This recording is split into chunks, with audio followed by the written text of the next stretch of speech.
নিউটনের আপেল পাকলে পরে অটোমেটিক ঝরে পড়ে না। এই গণতান্ত্রিক আন্দোলনের ফসল হিসেবে গণ অভ্যুত্থান কোনো নিউটনের আপেল ছিল না, এটাকে আমাদের পাকাতে হয়েছে। এটা কখনো অটোমেটিক ছিঁড়ে পড়ে না।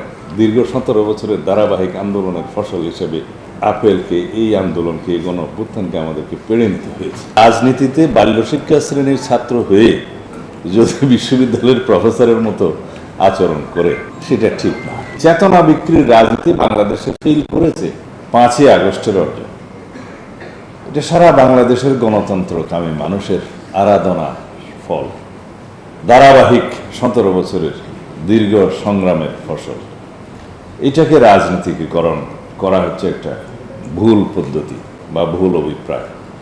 তারা বলেছিলেন জনগণের অভিপ্রায় অনুসারে তারা বিপ্লবী সরকার গঠন করতে চায়।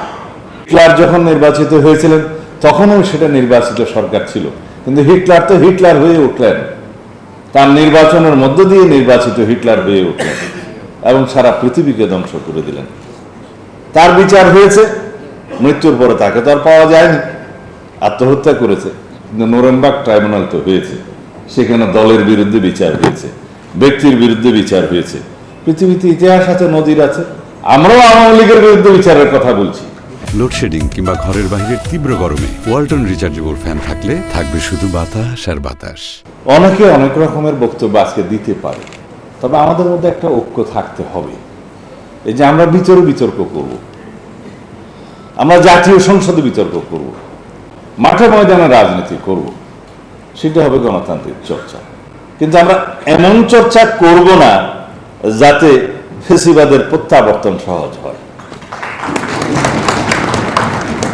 যারা জুলাই গণ অভ্যুত্থানের এই কৃতিত্বকে চিন্তায় করতে চায়, যার উপর ভিত্তি করে রাজনৈতিক দল গঠন করে রাজনীতি করতে চায়, তাদের কাছে অনেকবার আমরা বলেছি যে চেতনা বিক্রির রাজনীতি বাংলাদেশে ফেল করেছে। 71-এর চেতনা বিক্রির রাজনীতি বাংলাদেশে মারাত্মকভাবে ফেল করেছে। শেখ হাসিনা 71-এর চেতনা বিক্রি করতে করতে দিল্লিতে যেয়ে বসে আছে। আমরা বলেছি আওয়ামী লীগ এবং শেখ হাসিনার রাজনৈতিক মৃত্যু হয়েছে ঢাকায়, দাফন হয়েছে দিল্লিতে। এটা একটা প্রবাদ হয়ে গিয়েছে। রাজনীতির নতুন বন্ধুরা নতুন বন্দোবস্তের নতুন রাজনীতির কথা বলে, পুরাতন বন্দোবস্তের ধারায় তাদেরকে সংশোধন করতে বলবো। রাজনীতিতে বাল্যশিক্ষা শ্রেণীর ছাত্র হয়ে যদি বিশ্ববিদ্যালয়ের প্রফেসরের মতো আচরণ করে, সেটা ঠিক না। শিখতে হবে, অনেক দূর যেতে হবে। রাজনৈতিক মাঠ অনেক কঠিন, বন্ধুর এবং কণ্ঠকাকীর্ণ পথ, এত সহজ না। কোথায় যেন বলেছিলাম যে নিউটনের আপেল পাকলে পরে অটোমেটিক ঝরে পড়ে না।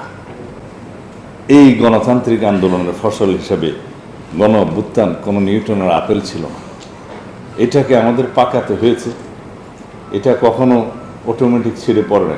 দীর্ঘ 17 বছরের ধারাবাহিক আন্দোলনের ফসল হিসেবে এই আপেলকে, এই আন্দোলনকে, এই গণ অভ্যুত্থানকে আমাদেরকে পেড়ে নিতে হয়েছে। সুতরাং কেউ যদি মনে করে মাত্র 36 দিনের আন্দোলনের ভিতরে 17 বছরের ধারাবাহিক আন্দোলনের কিছুই নেই, তাহলে এটাও রাজনৈতিক অপরিপক্কতা। সেই জন্য বলি, রাজনীতির মাঠের প্রাইমারি স্কুলের বাল্যশিক্ষা শ্রেণীর ছাত্র হিসেবে যদি সব কিছু বুঝে নিয়েছি বলা হয়, আমি তাদেরকে বলবো নতুন দলের নতুন বন্ধুদের পুরাতন বন্দোবস্তের রাজনীতি বাংলাদেশে আর হবে না।